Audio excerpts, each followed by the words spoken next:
Chapter 28, Stories of Her Reading. Okay, let's go and sit down in my office, Amelia said, shepherding Tilly out. Chalk went to follow, but Amelia put her hand in his way. I think I just need a moment to chat with Tilly by myself first, Enoch, if you would excuse us. She broke into my office, Chalk spluttered in indignation. I know, but as you said yourself, we need to understand why she's in the library at all before we get to that. Maybe you could go find us some cup of tea? I'm not a tea lady, Miss Whisper, Chalk said coldly. Well, perhaps you could go and find us one then, Enoch. Or indeed, a tea man. Amelia guided Tilly into her office with a gentle hand on her back as Chalk stalked off down the corridor. I actually have a kettle in my office, Amelia said with a smile, but I thought we should have a chance to talk by ourselves. Tilly, it's really important that you tell me the truth at this point, okay? Tilly nodded. How did you get back into the library this evening? Did you hide somewhere? Is Oscar here too? No, we went back home, all three of us, I promise, Tilly said. Okay, so your grandparents don't know you're here, Amelia asked. Tilly shook her head. Well, first things first, we need to tell them that you're safe with me and they can come get you. She picked up the phone on her desk. Hello, Archie, this is Amelia. We've got Tilly here. She's completely safe and is with me. Yes, I know. We can talk about this later, but the most important thing is for you to come get her. Yes? No? See you soon, then. She put the phone down and turned to Tilly. They were on their way, and I'm guessing your granddad must have filled you in a bit more about how everything after you left this afternoon? A bit, Tilly said vaguely, remembering what Grandma and Granddad had told about keeping the details about her father a secret. It must have been difficult to hear about everything that happened 11 years ago.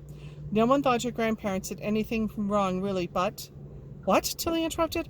Why would anyone think my grandparents had done anything wrong? Well, of course, they didn't take the accusation seriously, but because Archie was your mom's father, I'm sure you can imagine that there had to be a full investigation into how B got into the source library. Thankfully, the archivists weren't involved. Amelia stopped, registering the look of confusion on Tilly's face. You look surprised. I thought you said your grandparents told you about this. I thought you meant, Tilly stopped abruptly. They didn't say anything about the source library. They just told me about my mom being a book wanderer too, she finished lamely. Amelia looked at her intently. So what did my mom do? Tilly pushed. It's not really my story to tell, Tilly, but the headline is that she stole your granddad's key to the source library because she was trying to access one of the books to change it permanently, and I'm sure you understand how troubling that is. But really, this is something you should talk to your grandparents about properly. We both saw this morning that your granddad is obviously very particular about the way he wants to tell you these sort of things. In the meantime, we need to get back to the matter at hand, Tilly. Don't worry, you're not in trouble. It's just that only very senior book wanderers have clearance to access the library via any route other than the King's Library elevator. So we need to understand how you got here. I wanted to practice book wandering, Tilly explained. So I read myself into a book and it worked completely fine. But when I tried to get out, I saw the final page was torn. So I just read the last bit that was there and then everything went black and I ended up in an empty room down the corridor from here. I wasn't trying to get here, I promise. I didn't even know where I was to start with. And then when I realized, I came to try to find you or one of the other librarians so I could get home. Via Mr. Chalk's office? Amelia quirked an eyebrow. But we'll come back to that. Can I ask you which book you traveled into? Do you have it with you still? Tilly paused before handing over her mom's old copy of A Little Princess. Ah, she said gently, looking carefully at Tilly. Your mother's favorite. Yes, Tilly said, eyeing her waringly. How did you know? Well, Tilly, it's no secret that your mom and I were good friends a long time ago. So I wanted to speak to you on your own first without Mr. Chalk here. We met in New York. We worked at the same bookshop there. I haven't seen her since she went back home, pregnant with you. Until your granddad brought you to the library this morning, you didn't exist according to the book wandering community. After your granddad resigned as librarian, he and Elsie went off the radar. Everyone assumed that they just wanted a quiet life away from all the book wandering politics and try to take care of B a bit. Why does Mr. Chalk seem so angry all the time? Tilly asked. Well, Enoch is good at his job in many ways. He has a bit of a sixth sense for anything going awry, but he has a different perspective on book wandering. He's fond of rules, and I'm afraid your mom broke most of those rules. He thinks we should be far stricter about book wandering, about how we monitor it, how we regulate it, if there should be any age restriction, whether we should allow anyone to do it who demonstrates a natural ability.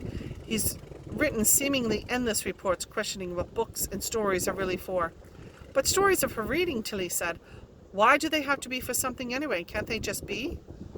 I'm rather inclined to agree with you, Tilly, as your grandparents, but that doesn't mean everyone else is. With regard to Enoch, I'm not sure yet that we can explain your appearance here in the underlibrary. Somehow you were pulled back to the library and were able to get past the barriers we have to protect in place. I think we would be well advised to share this ability widely. In fact, I think the best plan for me to handle it and to try to avoid you crossing paths with Enoch again on this visit. Although I need to ask you, Tilly, why were you in his office? Tilly flushed. I'm sorry, I know I shouldn't have been. I saw his door and I just didn't think. I was curious. We don't keep the offices locked here, Tilly, because the library is so well protected from the outside world. But that doesn't mean you should enter other people's private spaces without their permission. I think you probably understand this. I will pass your apologies on to Mr. Chalk.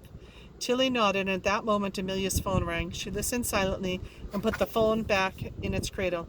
Okay, your grandparents are on their way. They'll be here in about 15 minutes. Do you have any more questions? Can I ask you about Grandma? Tilly said. I know Granddad was at the librarian when he worked here, but Grandma said she worked here too before everything with my mum happened.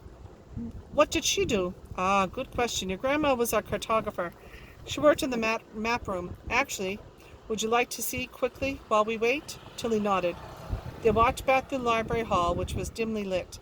A handful of librarians were working at desks, and another was dozing behind the main desk. Amelia's footsteps startled the sleeper awake, and she sat up straighter, wiping her mouth self-consciously with her cardigan sleeve. Tilly and Amelia went back to the other end, toward the lift, and stopped at one of the rooms Tilly had walked past with Granddad and Oscar earlier that day.